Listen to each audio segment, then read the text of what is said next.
The committee will come to order.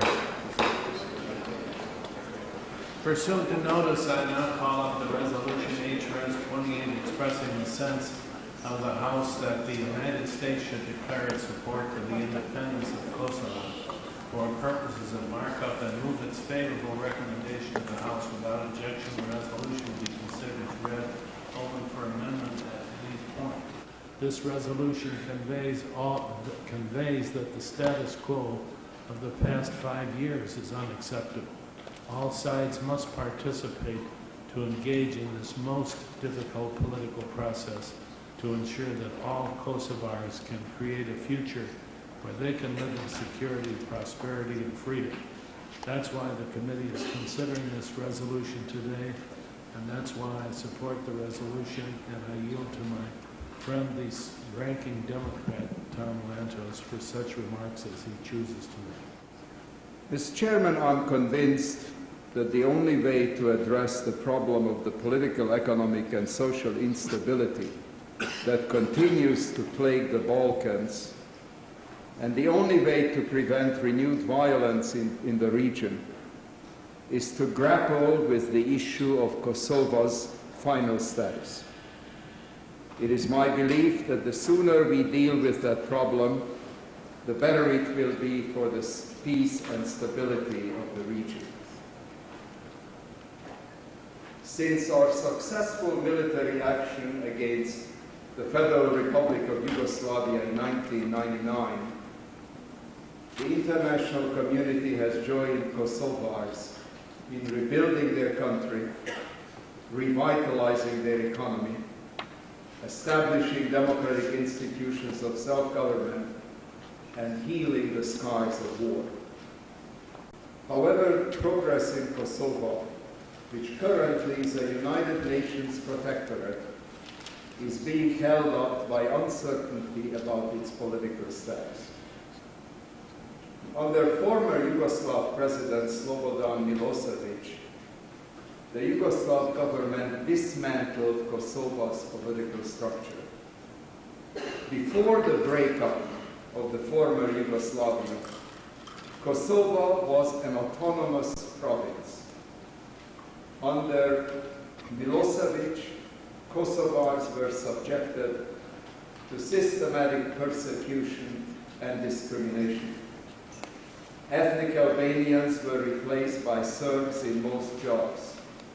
Serb-owned firms took over Albanian-owned companies, and Albanians were prohibited from purchasing or improving property. I traveled to Kosovo beginning in the 80s on numerous occasions, and I personally witnessed this tragedy time and time again. I talked to a large group of Kosovars at the capital city of Pristina on the main square. These men, women, and children greeted my wife and me with joy, which was not aimed at us, it was aimed at the United States and the freedom we represented. Serbian policemen were beating the crowd at the edges, all around the square, while Kosovars were chanting, USA, USA.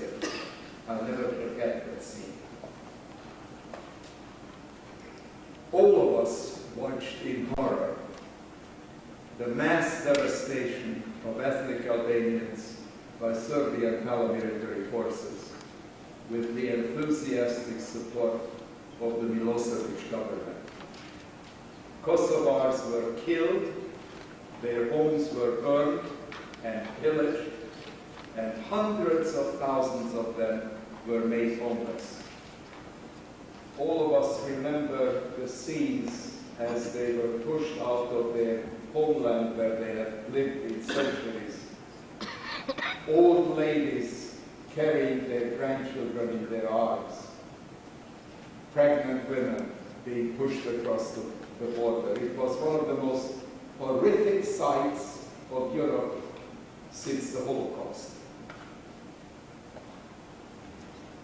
The United States, with the assistance of many of our European allies, were able to halt the tragedy and help to stabilize the situation. Today, as we meet here, Kosovo is under United Nations protection.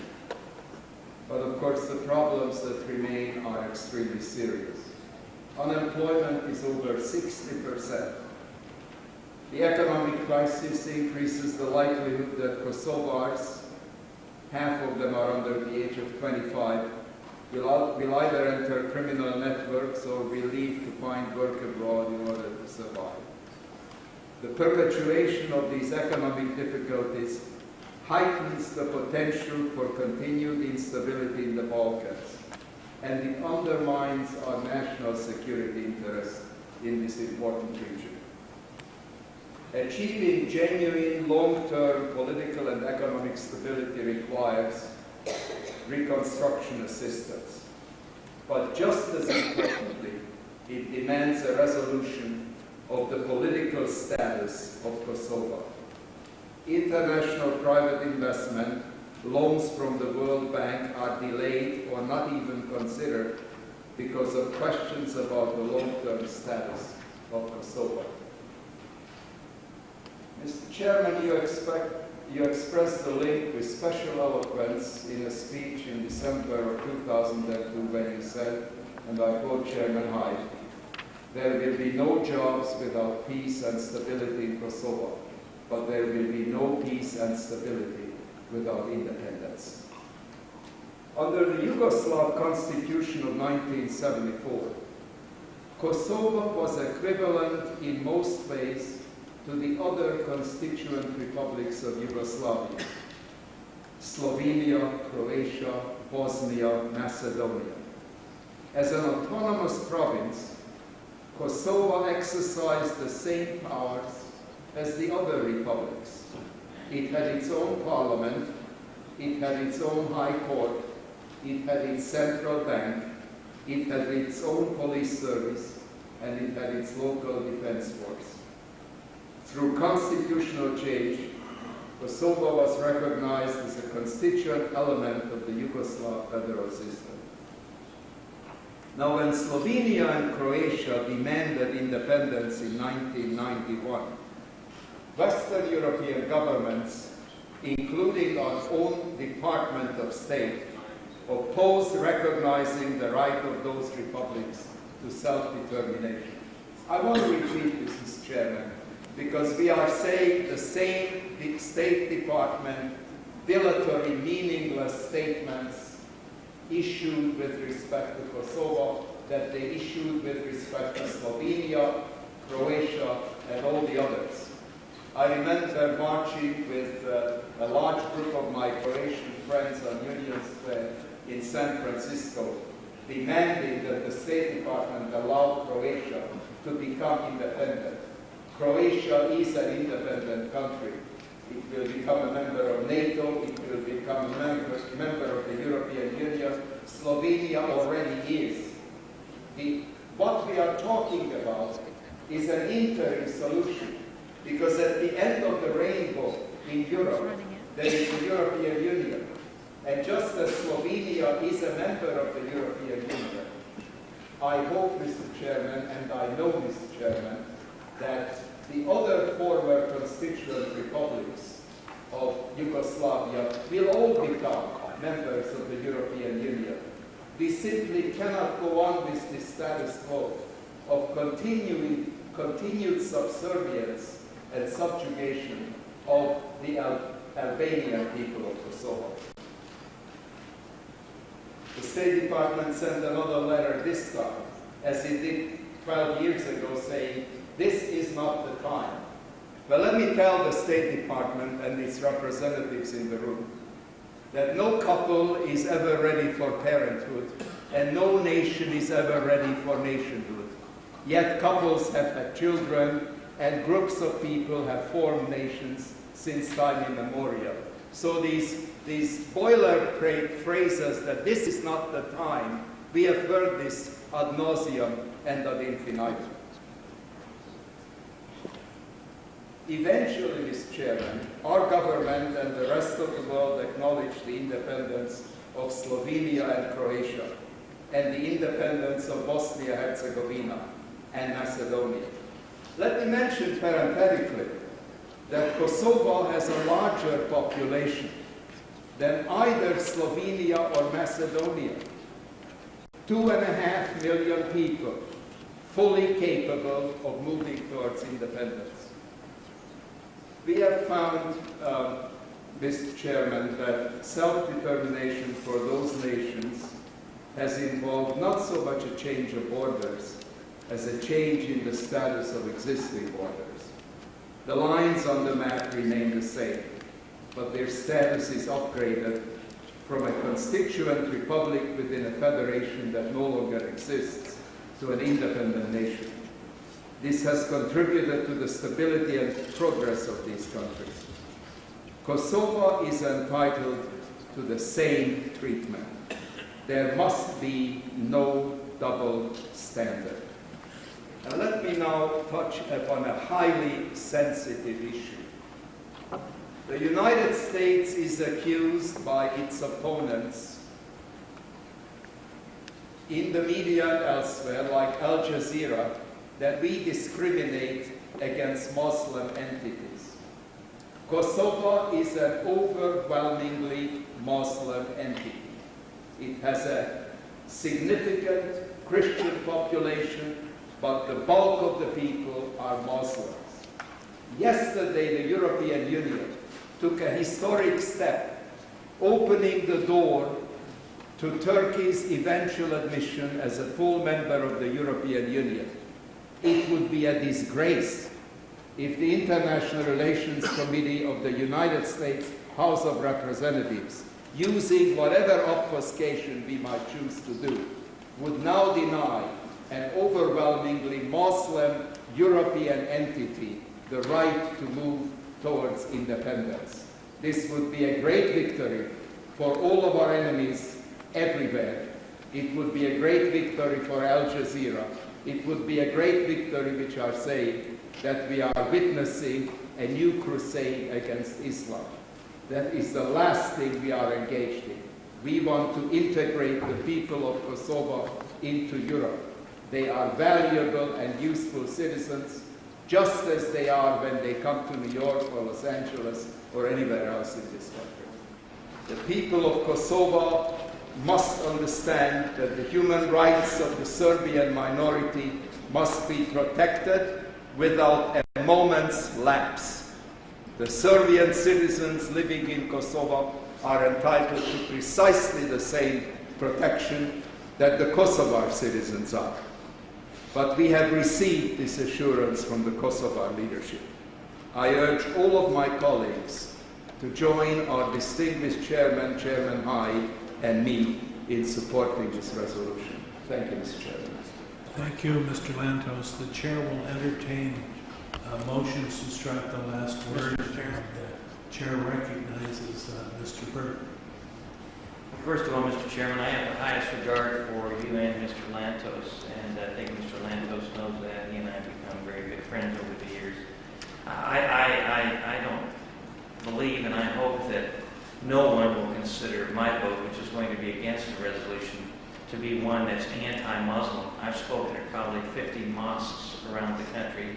I have a lot of friends that are Muslims, and I believe that problems that we have worldwide with Muslims and Muslim leaders need to be discussed and worked out in an equitable way. So I want to say that at the outset.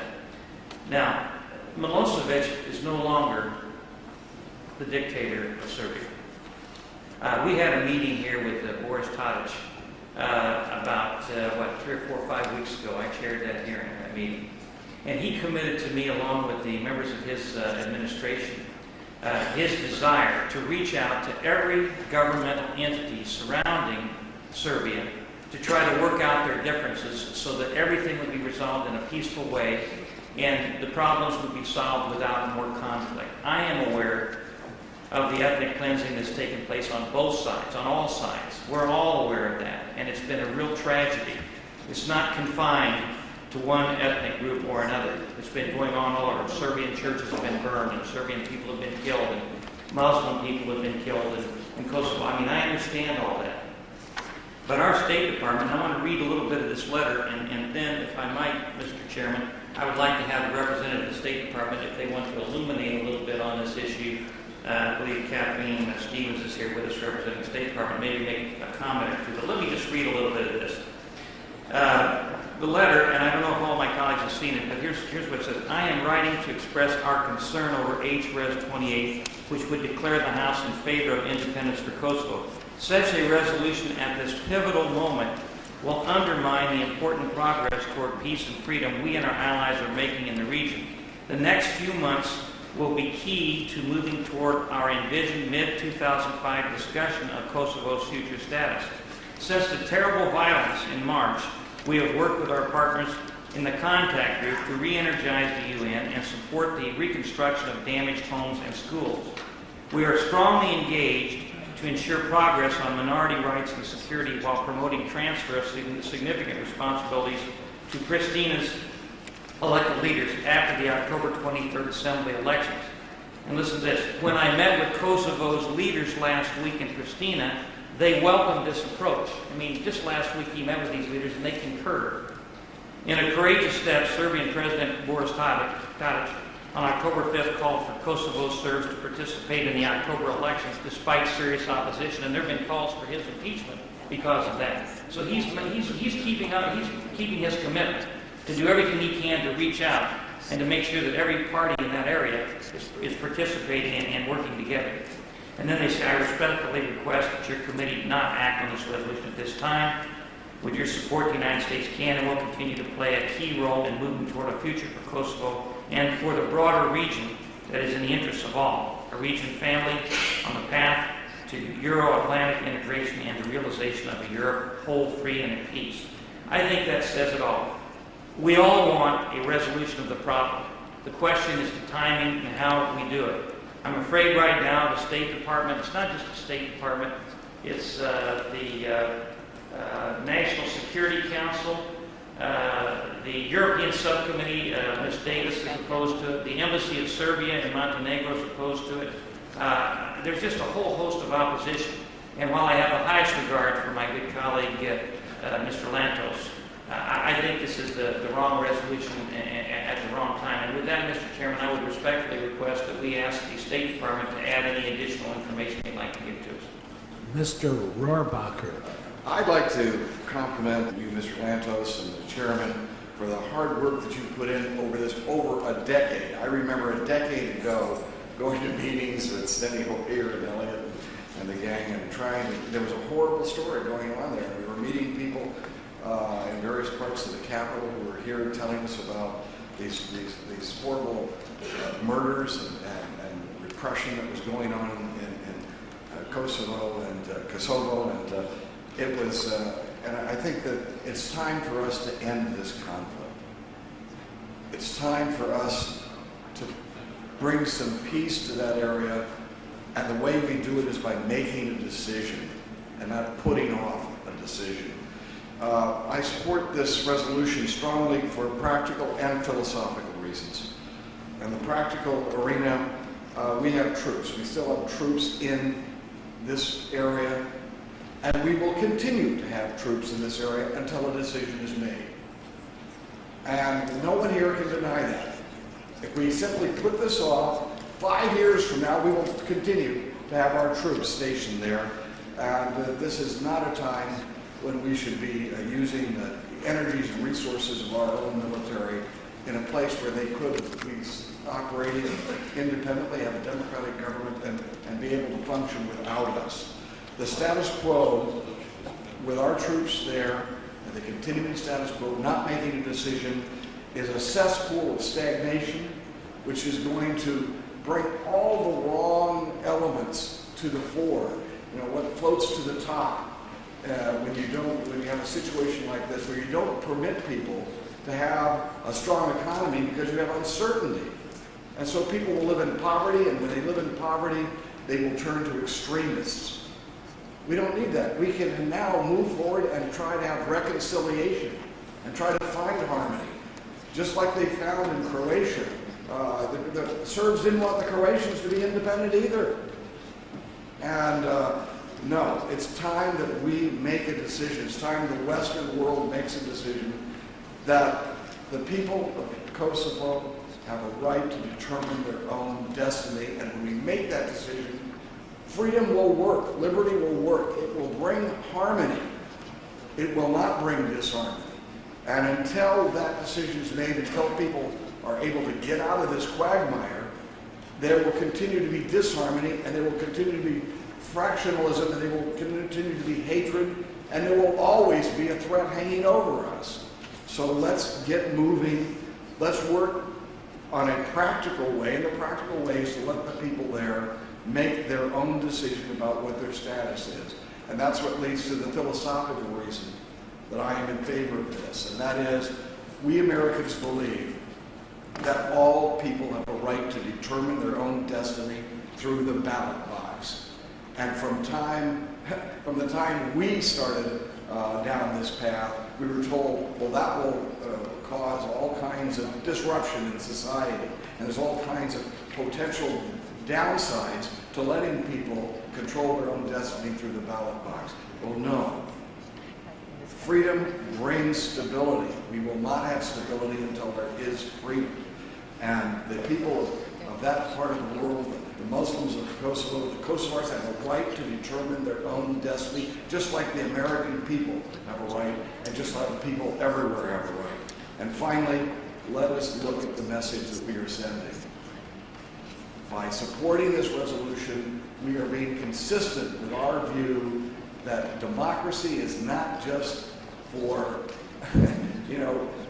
Christian Europeans and Americans. It is for the Muslim world as well.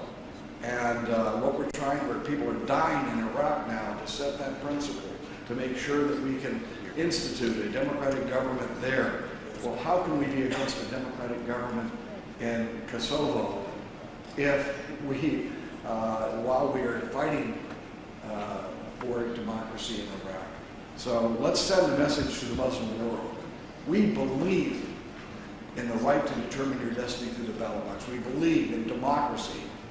We believe that freedom will bring harmony into society and permit people to live together. And we believe in respecting the rights. Once we respect the rights of the majority of the people there, the Kosovars, they then will respect the rights of their minority, the Serbian minority. Gentleman's time has expired. Mr. Schiff. Mr. Chairman, I appreciate the opportunity to speak on the bill, and I find myself in a point of rare disagreement with the chair and the ranking member.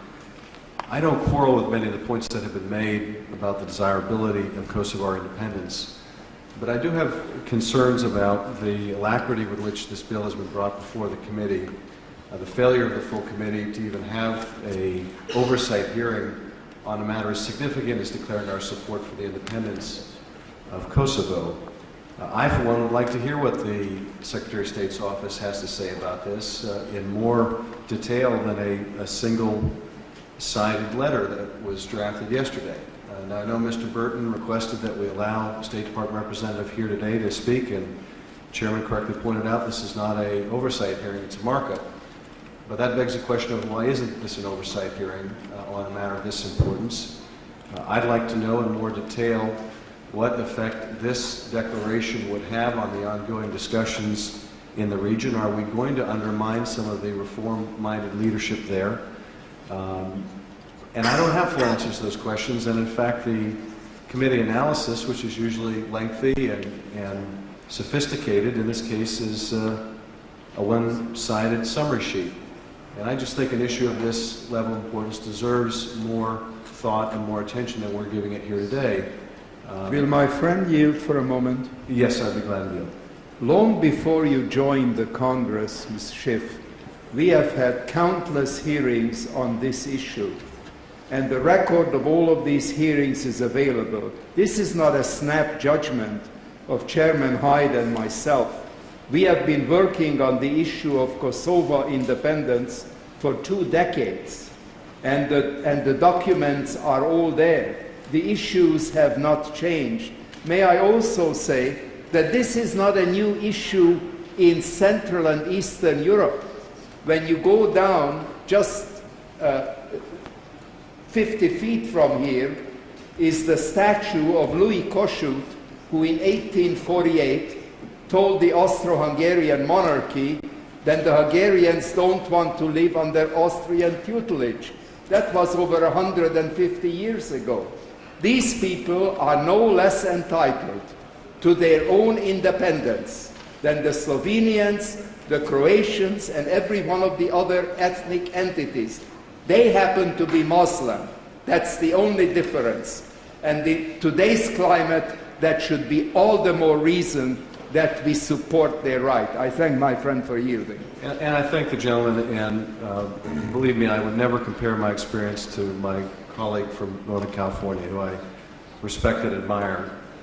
The problem, I think, is that not only has the gentleman from California been working on this long before I came to Congress, indeed, the gentleman has been working on it long before a majority of the members of this committee have been in Congress, and we're being asked to vote on it today.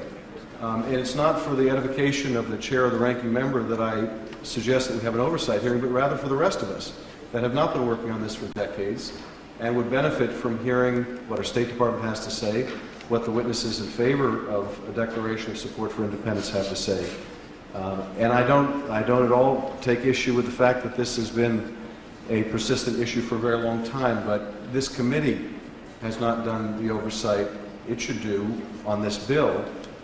And given that the State Department has come out in opposition, I think we should spend more time finding out why and make an informed judgment. It may be after that that I would speak in support of the measure, but I am concerned that we might undercut the very cause that's being advanced, and I would urge the chairman and my colleagues to schedule an oversight hearing and put the bill back on calendar so that we all might give it the due diligence that it really deserves. And I yield back the balance of my time. The chair understands that there's been some further discussion of this matter between members of the committee and during the votes on the floor. In order to give the committee an opportunity to look at this matter carefully, we will postpone further consideration of the matter. And I yield to Mr. Lantos. Mr. Chairman, I think you're making, as usual, a wise decision, and I fully support it. Thank you very much. I want to assure the committee and other interested parties that this issue is very much alive and will be gone into, certainly in the next Congress, in detail and in depth. So this postponement is by request of members who want to study this a little more deeply, and I think that procedure is acceptable. So, Mr. Chairman, Mr. Burt? your wisdom is only exceeded by your good looks. Does the gentleman require additional time? Is there any objection? If not, the committee stands adjourned. All we heard today was there was no argument about the substance of this piece of legislation. The only argument was against what? Against the process. We don't know about this. We haven't heard about it. We don't remember any hearings on this. Despite the May 21st, 2003 Well, complete Marvin, committee you should hearing. interview him for Voice of America. And This is Congressman No, Roman. but I'm May sure that 21st. yeah, but I'm sure that these people, by the way, I had forgotten about the hearing. Obviously, I didn't even remember the hearing.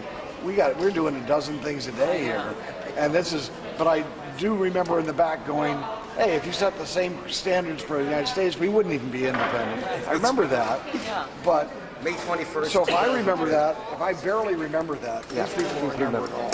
So they were discussing process. So by saying there was no vote, all the Can you mark that?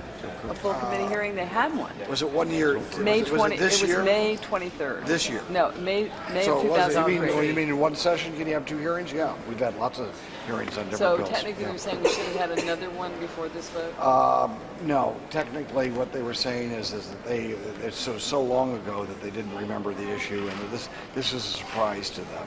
I see. So when you're not prepared for something and the State Department's telling you it's going to be harmful, they didn't know about it. You know, like I've been there, I know about it. So when the State Department says something foolish, I'll say, hey, that's foolish. But they haven't been there, so they can't say But that. Lantos is also right that it's been 2 decades of discussion of this issue. This is not new to the committee in any way. No, not the And committee, I but just- it's new to these people and new to the members of the committee. So. Many members of this committee have been informed by us and other people over a long period of time. That's why I think that your initial point about, or I forget, maybe somebody else made it, that saying it's the wrong time is a typical excuse when we don't want a form of obfuscation. I don't think time is going to matter. I think if we had a full committee hearing next week, it still wouldn't matter. There would be another reason. The important thing here is whether or not whether the substance of their argument is accurate or not, or correct or not, but whether or not they are offering an argument that can actually prevail.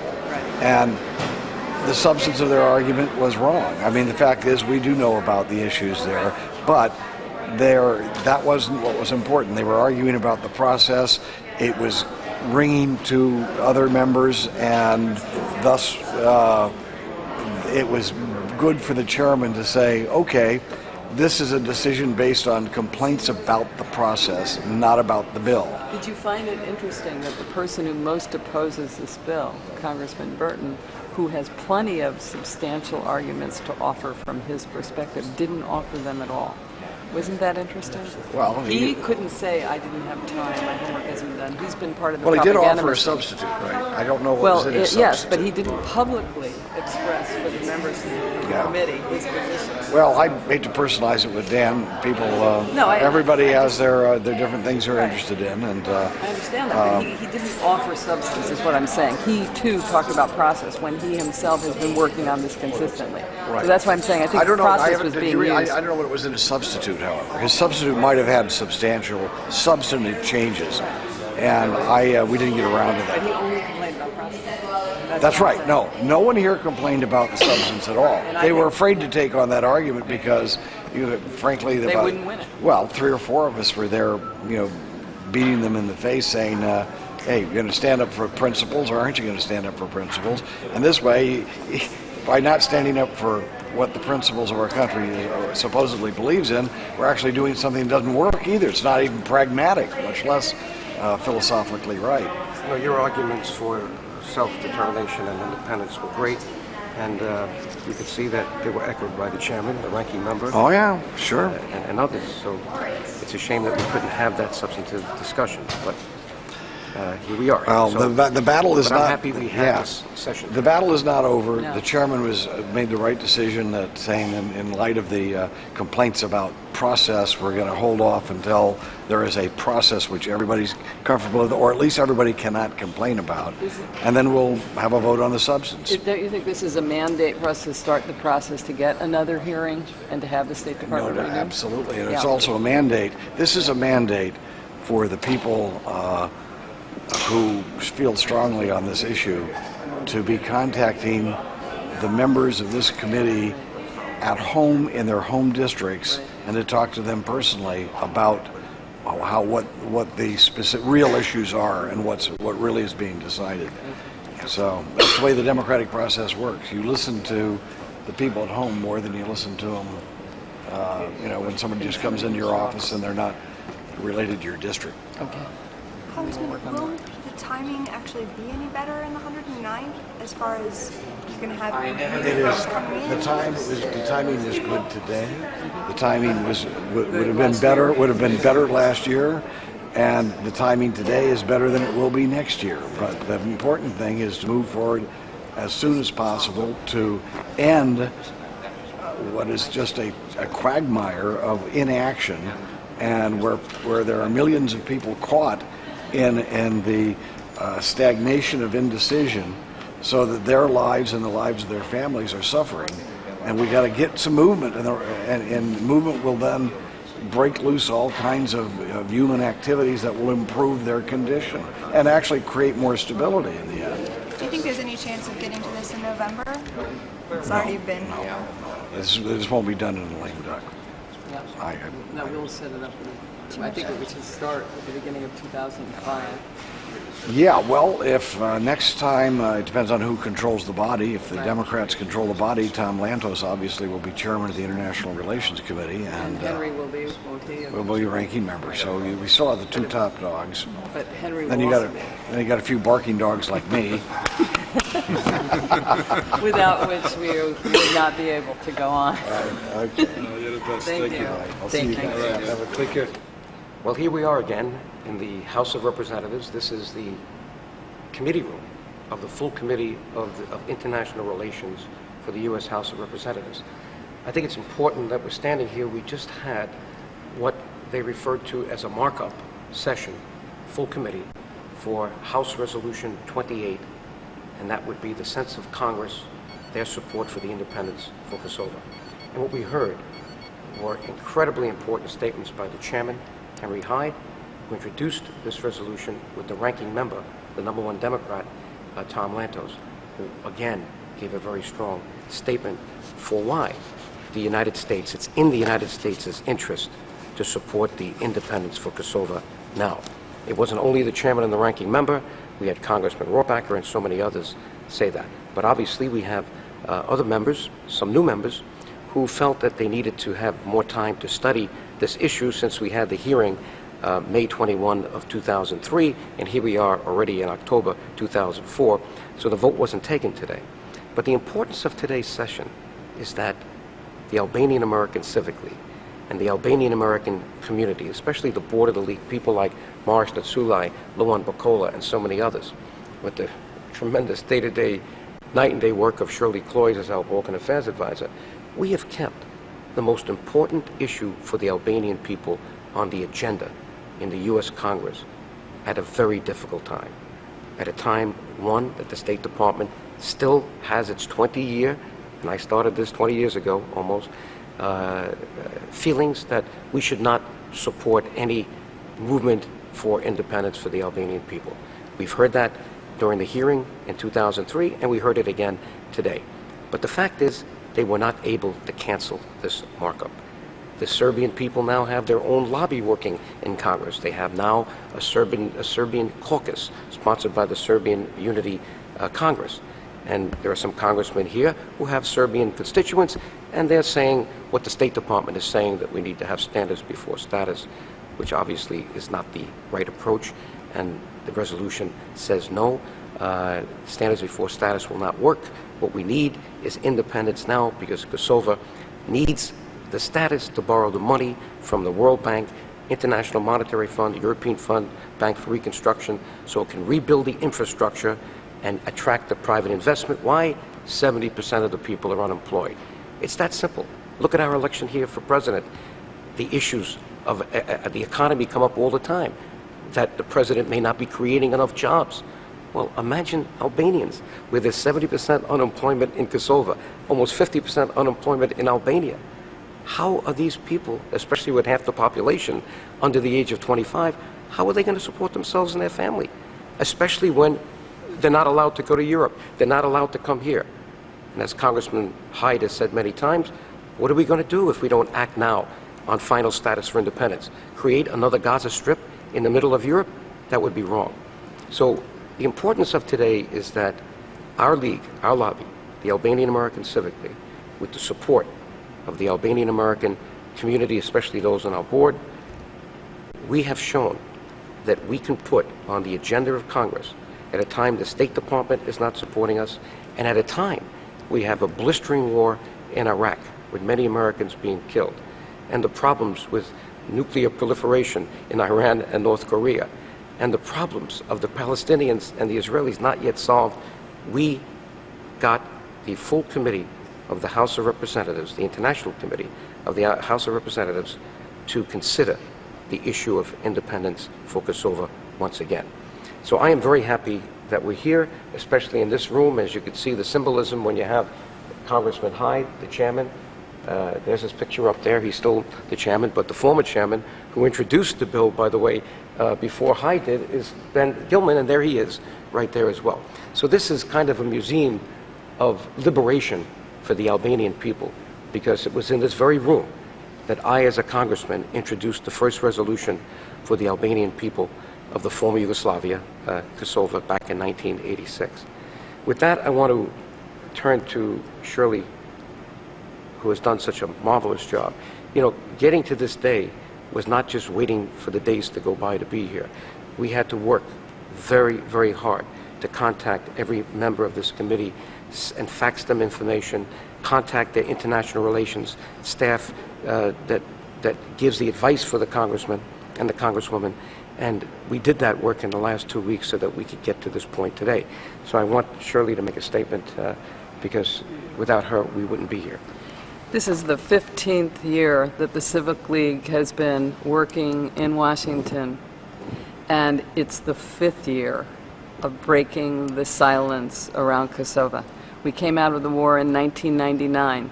The international community told Kosovo, you must not act on the independence of Kosovo. You must not even talk about the independence of Kosovo.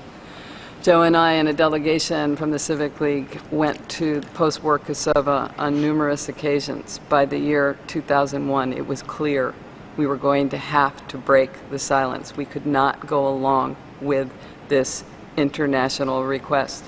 In 2003, this resolution, HRES 28 now, asking the United States to declare the independence of Kosovo now, was introduced. It broke the silence. Immediately, the debate came to the surface. The international spotlight was once again on Kosovo. It has taken 2 years to get to this point. It is 5 years again after the war. And what do we have? We have a Kosovo held hostage politically, socially, and economically because of its lack of final status. We have more than 2 million people suffering. And the question we have to ask ourselves in the international community, because it is the international community that has, in effect, taken over the administration and the security of Kosovo, are we going to be complicit in a new process? We were complicit before in not stopping Milosevic for 10 years. 350,000 people died. 4 million people were displaced. Now we are complicit in another way. As Joe said, 70% unemployment in Kosovo. 70% of the population under the age of 30. No ability to get World Bank loans or other finances from the international community. No ability to create jobs, to create a future. Too many people in the international community, even in our U.S. Congress, want to talk about the violence that erupted in March. And it was not an orchestrated violence. It was violence that was manipulated by certain groups, but it was the outpouring of a society. Again, a minority of the society. But it was an outpouring arising from deprivation that's beginning to mount. So the question we have to ask ourselves is, where will this committee, which is the only bulwark against this effort to keep Kosovo subjugated and possibly even put Kosovars back under Serbia, where will this committee ultimately stand? It really rests in their hands because, as we have seen throughout the history of the Balkan conflict, even though Europe has shouldered a huge burden in post-war Kosovo, there will not be any direction towards freedom. There will not be new movement unless the United States takes a major role. And it was Congressman Rohrabacher today who said, we cannot freeze people, 2 million people in suffering. We have to move forward. The question is, where do we stand? Which side are you on? The greatest tragedy in post-war Kosovo, we saw it here today, was the effort to make a false equation between the perpetrators, the Milosevic regime that killed 15,000 Albanians and expelled 1 million, tortured, raped, murdered many more, burned down 250,000 homes and farms and religious sites. the effort to create a false equation between that act and what Kosovars did after the war, a very minority of people psychologically shattered, retaliating, and the events of March in which several hundred homes were destroyed, 30 religious sites, 11 Albanians dead, 8 Serbs dead. Tragic indeed, indefensible, perhaps, but there is no equation. And I would ask anyone who cares about peace in the Balkans not to succumb to the rationale that the March events are a reason to deny Kosovo independence. It's exactly the opposite. Harmony and peace in the Balkans will proceed if Kosovo becomes an independent state.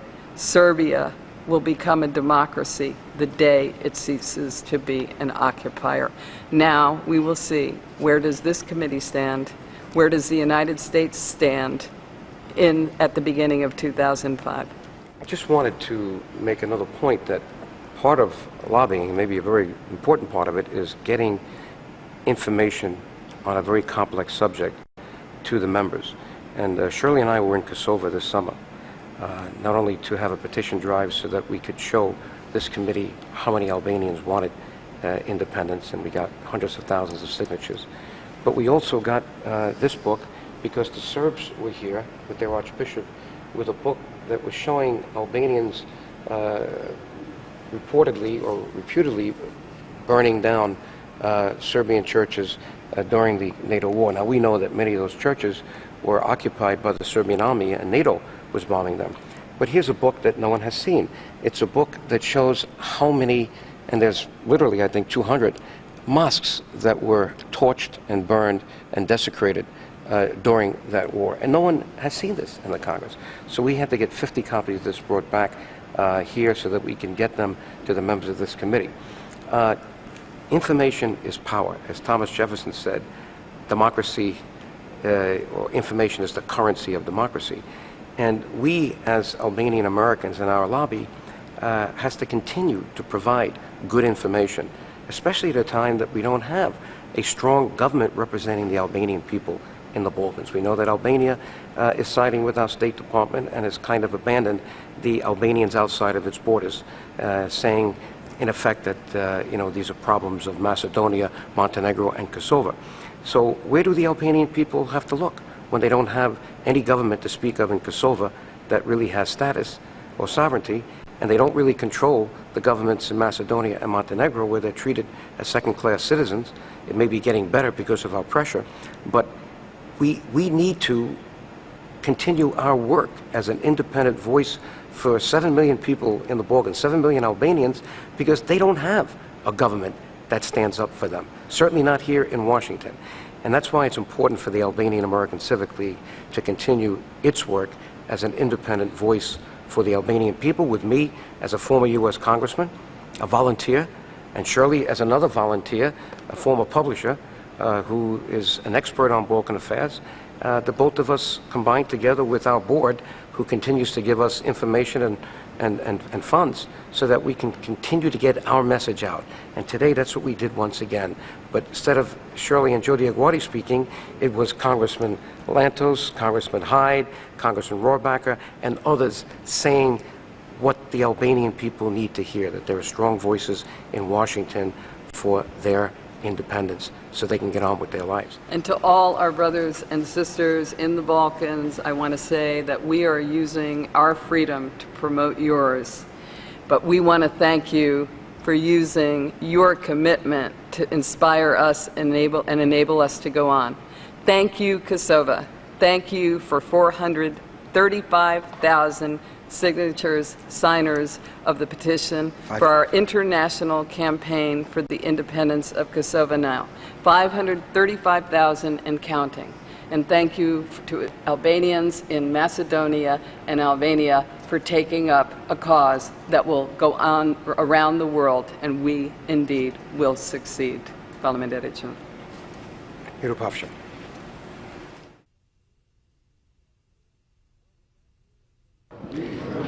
Well, we're back here in the room that brought the first hearing to the Albanian people of Kosovo. This is the committee room for the International Relations Committee. And if you can pan around, you'll see Congressman Hyde's picture. He's the current chairman, and the former chairman, Congressman Gilman. These are Republicans, and you're going to see our Democrat friends today as well, Congressman Lantos. Why do I mention those three in particular? Because they're the ones that have consistently introduced the resolutions for the independence for Kosovo.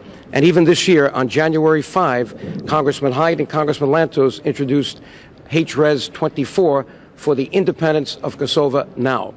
And today, May 18th, we're having a hearing at which the U.S. State Department, the Bush administration, is going to disclose their policy on Kosovo. There was an article yesterday in the Washington Post that said that Bush has finally decided that we cannot wait any longer on Kosovo, and he's now going to start a process, hopefully ending in a year or two, where Kosovo would be independent. The State Department is not saying they support independence yet, but it's obvious that that's the only solution that's going to work, because that's what the Albanian people of Kosovo want. That's what they declared in their referendum in 1990 under international law. It's called self-determination. And today we have representatives of the Albanian people to make that case directly. One of the key representatives is Bishop Mark Sopi. He's with us. He's the bishop of the Catholic community, the diocese in Prizren, and he's going to tell us the reality of Albanians in Kosovo today. And welcome, Bishop, and we look forward to your testimony. Thank you very much. Thank you very much. I will try to say the real situation in Kosovo. Good, and we look forward to hearing your testimony. We also have Father Sean Zeffi, who is going to submit testimony for the record. Just say hello for the crowd in Albanian. Yes. Okay. Okay. Përshëndetje. Okay. It's good to thank you for coming. And Father Luis Georgi. He's going to be testifying. He's the official biographer of Mother Teresa. Dëshirojmë nëpërmes Nallës Tereze të paraqesim kishën dhe popullin ton për paqe dhe bashkëjetesë me të gjithë. Thank you for being with us. The Balkans region has been an area of tremendous concern since the early 1900s. In recent years, the attention of the United States has been diverted to other geostrategic priorities. However, 2005 is an exceptionally important year for the people of the Balkans. Today, this committee considers the most critical issue in the Balkans, the question of Kosovo. In 1999, NATO intervened militarily in the former Yugoslavia. It's important and significant to ask why the final status of Kosovo was left undetermined at that time. The current status of Kosovo, or Kosova as it is also known as, is governed by UN Security Council Resolution 1244.